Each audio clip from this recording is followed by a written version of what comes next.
बदबू बहुत है मगर मजा भी आ रहा है। संरक्षण किसी भी तरह किया जा सकता है और संरक्षण का इससे अनोखा प्रयास मैंने आज तक नहीं देखा। मगर हाइना मैन के इस प्रयास का असर काफी गहरा है। इन हाइनास का पेट भर के इन्होंने मवेशियों को बचा लिया है और अब यहाँ के लोग हाइनास को एक खतरा नहीं मानते और सब लोग शांति से अफ्रीका की सरजमीन पर रहते हैं। ऐसा कहीं नहीं होता। ये बहुत अच्छा है, बहुत बढ़िया। Thank you. ओके। इथियोपिया के शहरी हिस्सों में हाइना मैन से प्रभावित होकर मैं ये जानने को उत्सुक हूं कि यहाँ के दूर दराज के इलाकों में क्या हो रहा है। मैं इन लोगों के और इनके वाइल्ड लाइफ के साथ रिश्ते के बारे में और जानना चाहता हूँ। इथियोपियन लोगों की सभ्यता, इनकी परंपरा और तहजीब बहुत खूबसूरत होती है। यहाँ के कबीले कमाल के हैं। अब्बास कहते हैं कि हमें ओमा नदी के पास जाना चाहिए, तो मुझे लगता है हम अब वहीं पर जाएंगे।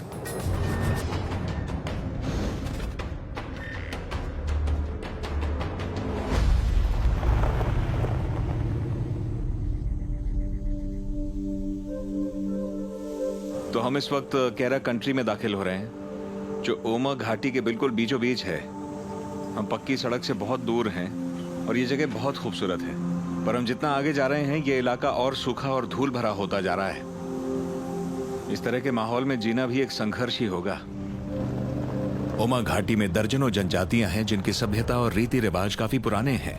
हर जनजाति की तरह यहाँ भी इतिहास का एक हिस्सा है, जिसमें यहाँ रहने वाले शिकारी जानवरों को पूजा जाता है और उन्हें मारकर कोई अपनी ताकत साबित कर सकता है। और कई रीति रिवाजों में इन जानवरों की खाल पहनी जाती है। और यहाँ पर मुझे कई इंसानों की आवाजें आ रही हैं। यहाँ पर कोई गा भी रहा है और इसी गांव को ढूंढकर यहाँ पर आने का मेरा मकसद ये है कि मैंने सुना है कि आज यहाँ एक समारोह हो रहा है और मुझे ये देखना है कि जानवरों से बनी कोई चीज इस समारोह में इस्तेमाल होती है या नहीं। कोई जानवर की खाल या ऐसा कुछ। एक छोटा बच्चा दिख रहा है मुझे, व्हाइट पेंट लगाकर घूम रहा है। पता नहीं वो यहाँ पर इस वक्त समारोह से बाहर क्या कर रहा है। जरा चल के देखें कि यहाँ हो क्या रहा है। यहाँ संख्या कम हो रही है चीताज, लेपर्ड्स और शेरों की, और वो भी तेजी से। तो मैं जानने को उत्सुक हूँ कि इन्होंने आज के हिसाब से अपने रीति रिवाज कैसे बदले हैं। इस गांव में काफी सारे लोग हैं, पारंपरिक घर हैं। मुझे पूरा यकीन है कि हमें यहाँ पर जानवरों के शरीर से बना कुछ तो दिख ही जाएगा। और यहाँ हमसे कोई मिलने आ रहा है। हाय, कैसे हैं आप? अच्छा हूँ। आप मेरी भाषा बोलते हैं? हाँ। क्या बात है। हाँ। अरे बहुत अच्छी बात है। आपका नाम क्या है? मेरा नाम ताइये है। ताइये? हाँ। आप बुरा तो नहीं मानेंगे, हम आकर देख सकते हैं यहाँ क्या हो रहा है? हाँ हाँ। यहाँ डेटिंग सेरेमनी चल रही है, किसी कम्युनिटी डांस या प्रॉम के जैसी। यहाँ कुंवारे लड़के लड़कियां मिलकर नाच गाना करते हैं और खासकर जानवरों की खाल पहनते हैं।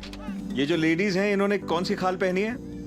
भेड़ बकरियों की खाल के कपड़े। अच्छा, जंगली जानवरों की खाल नहीं पहनते? नहीं, आजकल हम लोगों ने जंगली जानवरों की खाल के कपड़े पहनना बंद कर दिया है। जैसे जैसे इलाके में इंसानों की तादाद बढ़ी है, जंगली जानवरों की तादाद घटती गई है और खाने के लिए ज्यादा विकल्प नहीं बचे। इसीलिए इंसानों ने गाय बकरियों की खेती शुरू की और इस तरह वो इस जनजाति का भी हिस्सा बन गए। पुराने जमाने में जब जानवर ज्यादा होते थे तो क्या वो जंगली जानवरों की खाल पहनते थे? हाँ, तब पहनते थे। तो अब क्यों नहीं पहनते हैं? क्योंकि अब जंगली जानवर मिलते ही नहीं है। क्यों? मिलते हैं पर बहुत कम।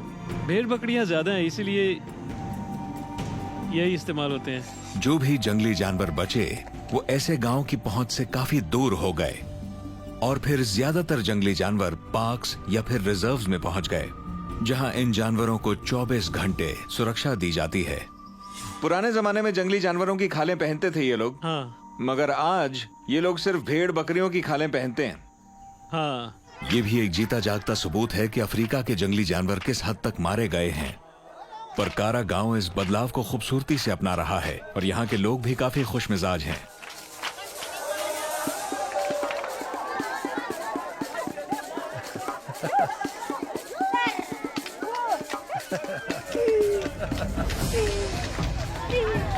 मुझे लगता है इसे मैं पसंद आ गया हूँ।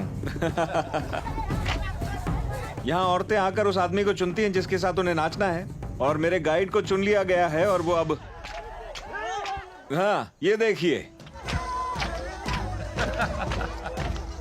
मुझे लगता है मुझे सबसे खूबसूरत लड़की मिली है। सही है ना?